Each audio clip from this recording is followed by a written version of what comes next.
बिस्मिल्लाहिर्रहमानिर्रहीम। जी, lecture number 1, chapter number 2, frequency domain analysis, modelling frequency domain. तो chapter number 2 start कर लेते हैं। ट्रांसलेशनल इलेक्ट्रिकल नेटवर्क्स का हमने ट्रांसफर फंक्शन फाइंड किया था।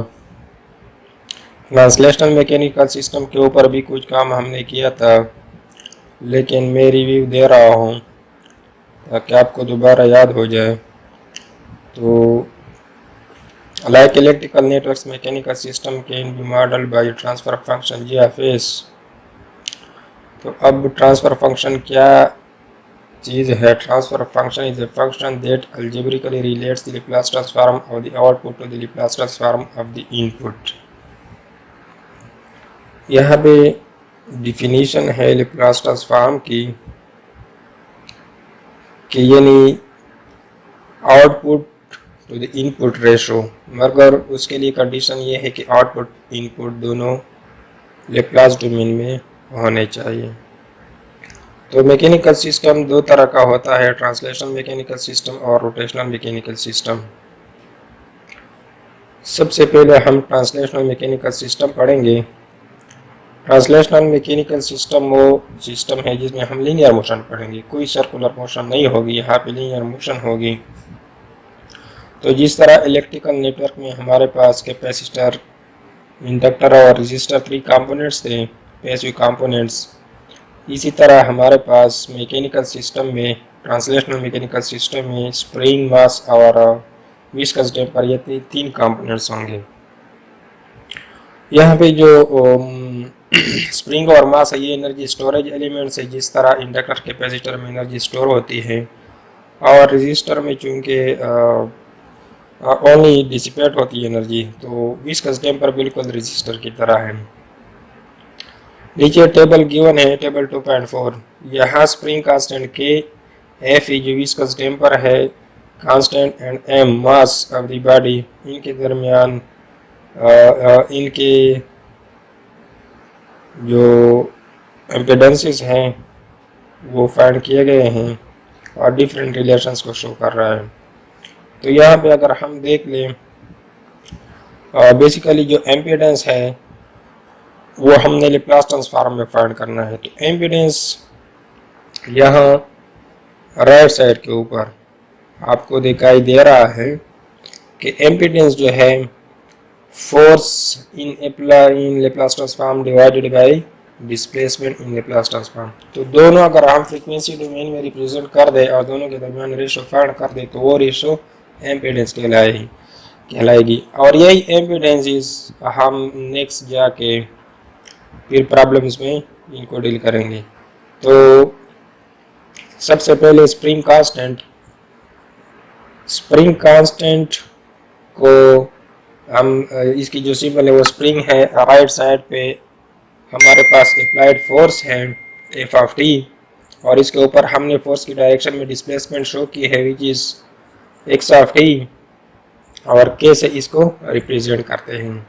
यहाँ पे हमारे पास फर्स्ट रिलेशन है which is f of t is equal to k into integration of velocity with respect to time. Next जो रिलेशन है फोर्स डिस्प्लेसमेंट, तो F of t is equal to k into x of t, ये relation. यहाँ से हम जो हमारे पास impedance है वो निकाल सकते हैं। यहाँ पे दोनों को अगर हम लैप्लास ट्रांसफॉर्म में कर दे तो F of this will become f of s is equal to k into x of s. अब के को अपनी जगह छोड़ दे, f of s divided by x of s हो जाएगी, तो हमारे पास ओनली के रह जाएगी। सो यहाँ पे के हमारे पास इम्पीडेंस है in terms of spring constant. चल नेक्स्ट चलते हैं विस्कस टेम्पर की तरफ।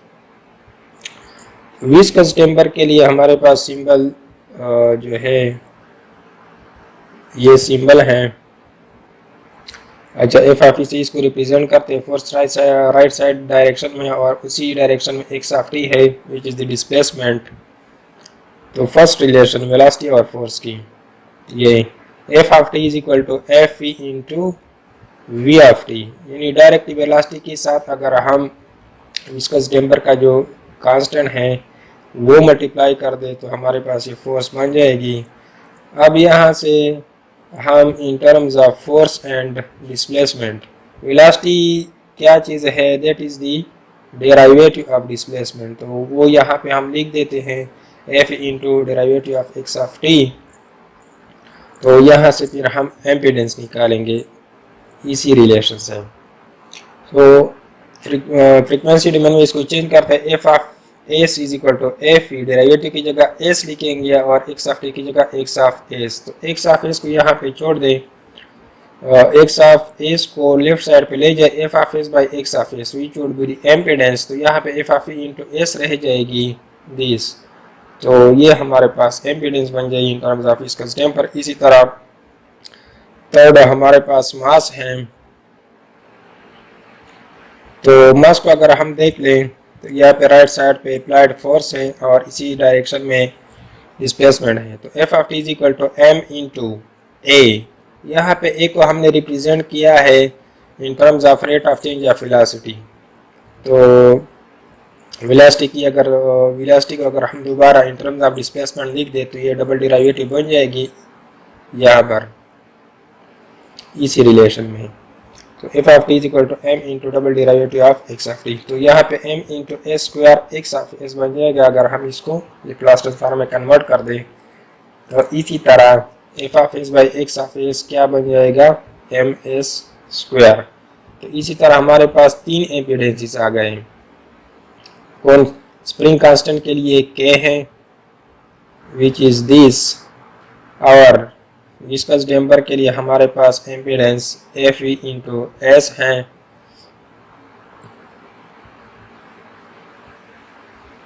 और मास के लिए हमारे पास एम एस स्क्वायर। तो नेक्स्ट चलते हैं, we are now ready to find transfer function for translational mechanical system. अब सिस्टम के लिए एम्पीडेंसेस हमने फाइंड कर दिए हैं, तो अब हम जाते हैं एक एग्जांपल की तरफ। प्रॉब्लम क्या है, find the transfer function x of s by F of S for the system of figure 2.15a। ये बुक के अंदर पेज नंबर 63 के ऊपर है, एग्जांपल है। तो यहाँ पे हमारे पास तीनों एम्पीडेंसेस मौजूद है जो कि इसे एक लेफ्ट साइड पे खास सपोर्ट के साथ बांधे हुए हैं। ओके, अच्छा जी, के कनेक्शन को रिप्रेजेंट करती हैं, एफ ई विस्कस डैम्पर है, फ्रिक्शन को रिप्रेजेंट कर रही है between fix support and the moving body, और मास एम को रिप्रेजेंट, फोर्स जो है राइट साइड के डायरेक्शन में है ये है, और इसी डायरेक्शन में डिस्प्लेसमेंट है। तो इसी सिस्टम को हमने मॉडल करना है, इसके लिए ट्रांसफर फंक्शन फाइंड करनी है। तो ट्रांसफर फंक्शन फाइंड करने के लिए हमारे पास दो तरीके हैं।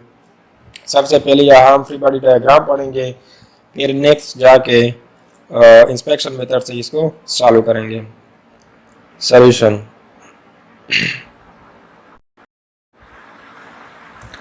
अच्छा, फ्री बॉडी डायग्राम यहाँ पे हमने ड्रा की है which is represented by figure 2.16a। Left side के ऊपर यहाँ पे हमने इसको रिप्रेजेंट कर दिया है। यहाँ पे देख लें फिगर ए में के जो है इसकी मोशन को अपोज कर रही है, तो अगर फोर्स हमने राइट साइड के ऊपर लगाई है तो डिस्प्लेसमेंट भी राइट साइड डायरेक्शन में होगी। चूंकि के अपोज कर रही है तो के की वजह से जो फोर्स है विच इज के इंटू एक्स ऑफ टी वो लेफ्ट साइड डायरेक्शन में होगी। इसी तरह फ्रिक्शन की वजह से भी अपोजिंग फोर्स होगी जो इस मोशन को अपोज करेगी, तो वो भी लेफ्ट साइड डायरेक्शन में होगी। और इसी तरह मास भी इस मोशन को अपोज कर रही है तो वो भी लेफ्ट साइड के डायरेक्शन में है। इसको कहते हैं फ्री बॉडी डायग्राम। यहाँ पे मास के ऊपर जितने भी फोर्सेस हैं उनको हमने डायरेक्शन के साथ रिप्रेजेंट करना है। फिगर बी में यहाँ पर हम देख रहे हैं कि वही फोर्सेस है, लेकिन इनको हमने फ्रीक्वेंसी डोमेन में शो कर दिया है। एफ ऑफ टी की जगह एफ ऑफ एस लिखा है, एक्स ऑफ t की जगह x ऑफ s लिखा है, और बाकी जो है इसी तरह ये तीनों जो है अपोजिंग फोर्सेस हैं जो इस मास के ऊपर हैं लेफ्ट साइड के डायरेक्शन में। अच्छा, नेक्स्ट चलते हैं इसकी सॉल्यूशन की तरफ। अब हमने क्या करना है, डिफरेंशियल इक्वेशन बनानी है यूजिंग न्यूटन लॉ। तो न्यूटन लॉ क्या है, to sum to zero all of the forces shown on the mass. Mass के ऊपर जितने भी फोर्सेस हैं इन सब फोर्सेस का सम हमने जीरो के बराबर लेके आना है। तो सबसे पहले इस इक्वेशन के ऊपर आते हैं कि लेफ्ट साइड के डायरेक्शन में हमारे पास तीन फोर्सेस थे which was due to mass, friction और ये स्प्रिंग कांस्टेंट। ये तीनों लेफ्ट साइड के ऊपर थे। माइनस एफ ऑफ टी, चूंकि F of T right side direction में थी तो नेगेटिव साइन के साथ आएगी, तो इन तीनों फोर्सेस का sum minus f of t is equal to zero. अब एफ ऑफ टी को हम राइट साइड पे ले जाते हैं तो वो पॉजिटिव साइन के साथ आ जाती है। तो ये हमारे पास फोर्सेस हो गए, डिफरेंशियल इक्वेशन हो गई इन terms of all the forces. अब चूंकि ये टाइम डोमेन में है तो taking the Laplace transform considering zero initial condition, initial conditions को जीरो आपने कंसीडर करना है जब भी टाइम डोमेन से फ्रीक्वेंसी डोमेन पे जाएंगे, यानी लैप्लास ट्रांसफॉर्म लेंगे। चूंकि सिस्टम में कोई इनिशियल स्टोर एनर्जी नहीं होनी चाहिए, सिस्टम को हम जीरो से स्टार्ट कर रहे हैं, इसलिए एज्यूमिंग जीरो इनिशियल कंडीशंस। तो यहाँ पे मास की जगह इस इक्वेशन को अगर हम देखें इसी को, तो मास की जगह m, डेरिवेटिव स्क्वायर की जगह s स्क्वायर, डेरिवेटिव को रिप्लेस करेंगे by just simply s which is the frequency domain variable into x of s। इसी तरह f इंटू s x ऑफ a plus k into x of s is equal to f of s। अच्छा जी, यहाँ पे x of s को common लेते हैं is equal to f of s। तो नेक्स्ट ज़रा इसको रीअरेंज कर देते हैं, यानी एफ ऑफ एस को लेफ्ट साइड पे ले आते हैं और जितने भी इम्पीडेंसेस का सम है ये राइट साइड पे ले जाएंगे तो 1 ओवर सम ऑफ इम्पीडेंसेस बन जाएगी। तो इसी तरह हमारे पास ये इक्वेशन आ जाएगी which is the transfer function G of s. यहाँ पे हमारे पास जो डिस्प्लेसमेंट थी वो आउटपुट थी, रिक्वायर्ड थी, और एफ ऑफ एस जो थी इनपुट थी, अप्लाइड फोर्स थी। जी ऑफ एस रिप्रेजेंट कर रही है ट्रांसफर फंक्शन को, तो ट्रांसफर फंक्शन इस केस में हमारे पास आ गई 1 over M s square plus F into s plus के।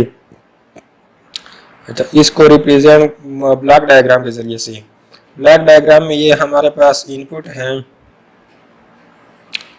This is input, this is system transfer function, और ये जो है ये हमारे पास आउटपुट है।